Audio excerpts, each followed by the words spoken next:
మావి వెళ్ళాడంటే శ్వేత plan utter flop అవుతుంది. అమ్మ చెప్పింది కాబట్టి మారుతి వెళ్లకుండా ఉండడు. ఏదైనా చెప్పి ఆపుదావంటే శ్వేత విషయం అమ్మ ఖచ్చితంగా మావికి చెప్పుంటుంది. అందుకే అన్నయ్యని పంపిస్తుంటే వద్దు వద్దు అని మావి గోల చేశాడు. ఏదేమైనా ఎవరికి అనుమానం లేకుండా మావి నాపి తీరాలి. జ్యూస్ తీసుకోండి అమ్మాయి గారు. నాకొద్ది. భోజనం అవగానే జ్యూస్ తాగితే మంచిదని అమ్మగారు చెప్పారు కదా అమ్మాయి గారు. తొందరగా తీసుకోండి అమ్మాయి గారు. మారుతి గారికి ఇచ్చేసి త్వరగా ఇంటికెళ్ళాలి. పిల్లాడికి అసలే ఒంట్లో బాలేదమ్మా. ఏ సీతాలు ఇవరా. ఏంటమ్మా అదేంటమ్మా మీరు భోజనం చేయగానే అటు ఇటు తిరిగితే హెల్త్ కి మంచిదని మా అమ్మ చెప్పిందిలే. నువ్వు వెళ్ళు.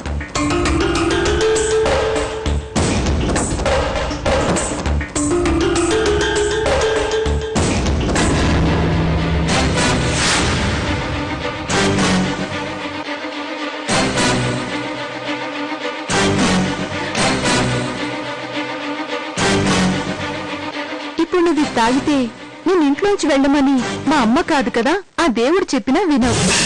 మావయ్య మావయ్య జ్యూస్ ఏంటి? ఇటువరకు గదిలో తెచ్చిచ్చేవాళ్ళు ఇప్పుడు జ్యూస్ దగ్గరికి రమ్మంటున్నారు. దేవుడిని చేసి తాగమంటారా? సర్లే ముందైతే జ్యూస్ తీసుకో మావయ్య. ఈ గ్లాస్ ఆ గ్లాస్ ఎందుకు మావయ్య? జాగ్రత్త నేను పడుతున్నా. ఆ గ్లాస్ ఇవ్వు. నీదంతా చాపిస్తాం మావయ్య. తప్పదమ్మా, నేనుండేది ఎలాంటి మనుషుల మధ్య నీకు తెలుసా? ఆ గ్లాస్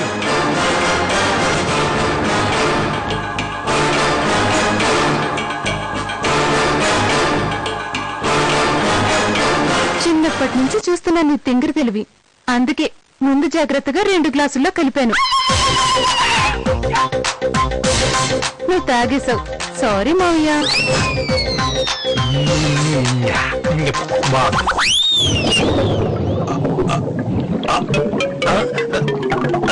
అబ్బో తేడా తంతుందేంటి? ఇంకా చెంచులక్ష్మి మాటల గురించి ఆలోచిస్తున్నారా? ఆవిడ సంగతి తెలియనిదేముంది. అయిందానికి కాందానికి రాత్తాంతం చేస్తుంది. రేఖ కుదర్చాల్సిన సంబంధం లేక కుదిర్చామో అన్న మాట తెలిస్తే లేక ఈ పెళ్లి చేసుకోదు.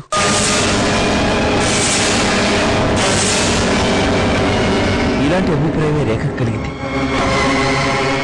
ఏం జరుగుతుందో అని ఊహించడానికే భయంగా ఉంది. ఇన్ని రోజులు తల్లిదండ్రులు పెంచిన మనం ఏమీ కావని తెలిస్తే రేఖ తట్టుకోగలదా?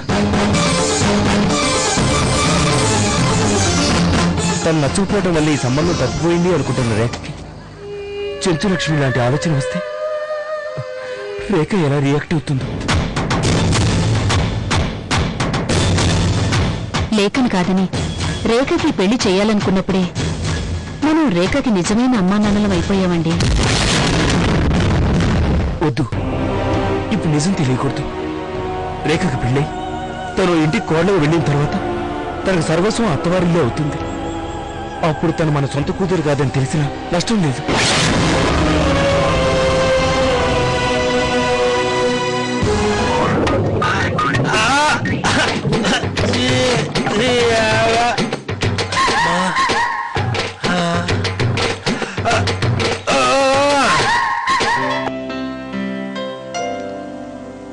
మావయ్య ఓయ్ టైం అవుతుంది, తొందరరా. వస్తున్నా. అమ్మా అమ్మా పగోడి కూడా వద్దురా నాయన.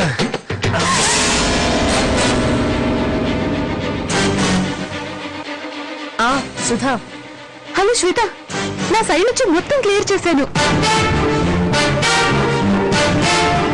అన్నయ్య ఇక్కడే కార్లో వస్తున్నాడు. నా మెళ్ళో తాళి కట్టాలన్న విషయం తప్ప మిగతావన్నీ వదిలేస్తాడు. నీ అన్నయ్య తిరిగి రావటం అంటే నన్ను భార్యగా చేసుకుని రావటం.